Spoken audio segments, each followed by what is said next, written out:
From her in-laws to her own dad to basically every newspaper in Britain, the list of people who don't like Meghan Markle is long indeed, and it seems to include a few surprising celebrity names.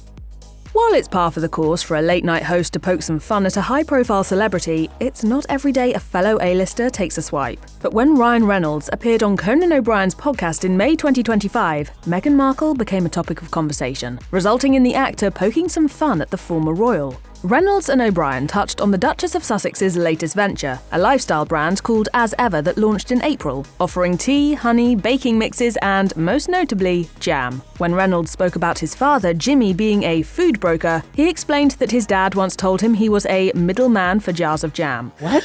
He works for Meghan Markle. Yes. Really tiny jams, harvestable jams. Reynolds seemed to agree with this, adding that if Jimmy Reynolds wasn't dead, he'd probably be, in Reynolds' words, Meghan Markle adjacent. Many people have likened the two.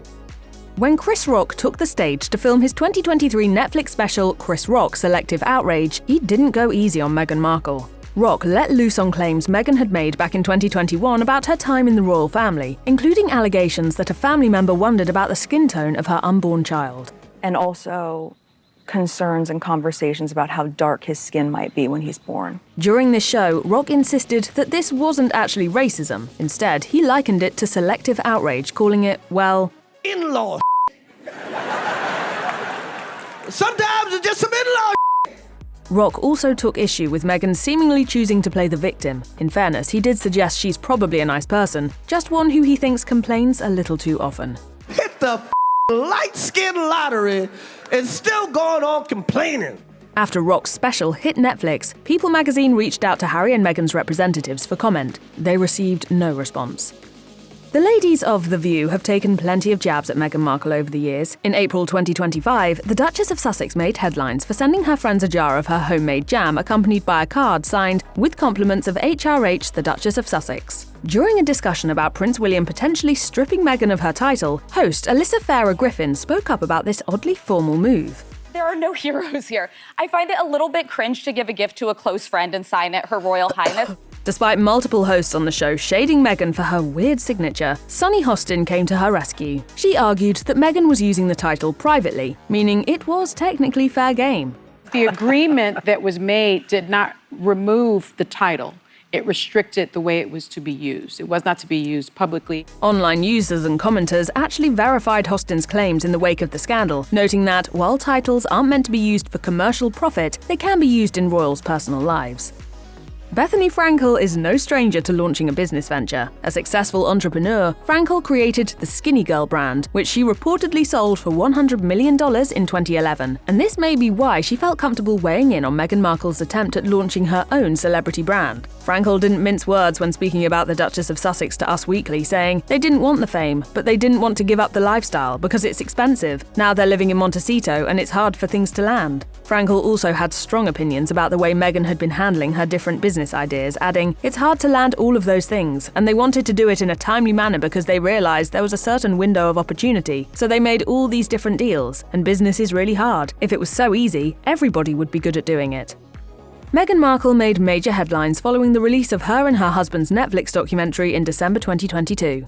My dad said to me, "Darling boy, you can't take on the media. The media will always be the media," and I said I fundamentally disagree. The 6-episode series, Harry and Meghan, gave fans a glimpse behind the scenes of their romance and subsequent 2018 wedding, as well as their time within the royal family and their decision to leave the UK. Unfortunately, the revealing docuseries didn't endear them to audiences, with many celebrities weighing in on Meghan's behaviour in particular, including shock jock Howard Stern. Speaking on his radio show, Stern criticised the couple after watching the series. He said, "They come off like such whiny I gotta tell you, man, it's just weird to see two people who keep screaming, 'We wanted our privacy,' and then what is their special that they put out on Netflix? Showing you them and their kids and their life. It's like the Kardashians, except boring." Stern wasn't the only one to point out that the series seems to contradict Harry and Meghan's desire for privacy. In fact, the documentary received so much backlash, the couple issued a statement to the New York Times via their press secretary, which read, in part, "Their statement announcing their decision to step back mentions nothing of privacy and reiterates their desire to continue their roles and public duties." Sharon Osbourne has never shied away from blasting Meghan Markle in public. In April 2024, Osbourne ranted about Meghan's decision to start her As Ever brand, the former royal's latest business venture. Osbourne said, Now they're flogging household stuff. I mean, what else are they going to do? Aside from this, Osbourne offered some free advice to Meghan and her husband, adding, They turn up at the opening of an envelope, and I think that they've got to really pull back. That was hardly the first time Osbourne went after Meghan either. She once told Newsweek that the Duchess of Sussex is hardly a victim, saying, I think that you have to be over a certain bank balance for her to talk to you. There is no love lost between Meghan McCain and Meghan Markle. That said, McCain was originally a self-proclaimed Meghan Markle supporter. In January 2025, she penned a lengthy ex-post explaining that, while she had initially found Markle to be cool, stylish and refreshing, she now has a completely different take on her. Reacting to the trailer for Markle's Netflix series With Love, Meghan, McCain wrote, now that she wants to be American again instead of British aristocracy, what she seems to forget is Americans want real, raw, uncensored. All of this, even in the trailer, is highly curated, produced and out of touch. McCain went on to criticize the tone of the Duchess of Sussex's glitzy new series in the Ex-Post, noting, this concept is ill-advised. I would have told her to do a show helping bring fresh food to food deserts in low-income neighborhoods. Do something to help people instead of your ego. This is why the world doesn't like you, nothing else. Just completely and utterly tone-deaf to the moment. 1 month later, McCain went on another rant on her podcast Citizen McCain, one that was even more scathing towards the other Meghan.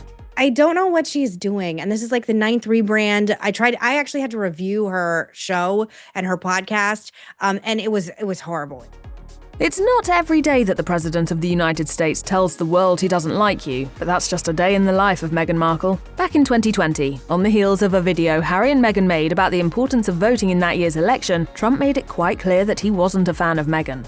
I'm not a fan of hers. I wish a lot of luck to Harry, because he's going to need it. That wouldn't be the last time Trump took a public swipe at Meghan either. 2 years later, while appearing on Piers Morgan Uncensored, Trump surmised about the end of the couple's marriage. I want to know what's going to happen when it ends. When Morgan asked if Trump really thought their marriage would eventually end, Trump doubled down on his claim, insisting that he is, in his own words, a very good predictor. I predicted almost everything.